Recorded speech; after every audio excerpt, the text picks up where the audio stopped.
How to fix McDonald's app not working. Hi guys, welcome to our channel. Let's begin. If your McDonald's app is not working properly, then watch this video till the end to fix this problem. The first thing you want to do is check your internet connection. Make sure that you are connected with a stable internet.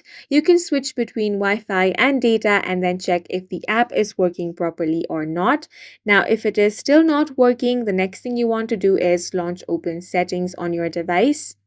Now tap on Apps or App Management. From this list of applications, you want to find McDonald's. Now tap on that. Next thing you want to do here is tap on the storage option. Now tap on Clear Cache. Once cache has been cleared, you want to open the app and check if it is working properly. If it is still not working, launch open Play Store or App Store depending on your device.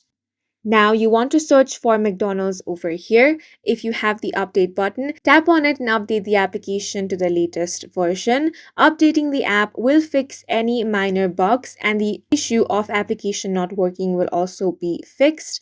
But if your problem is not fixed, you can uninstall the application over here and then reinstall it again and check if it is working. And that's it for this video. If you found it helpful, please make sure to hit the like button and subscribe for more videos like this.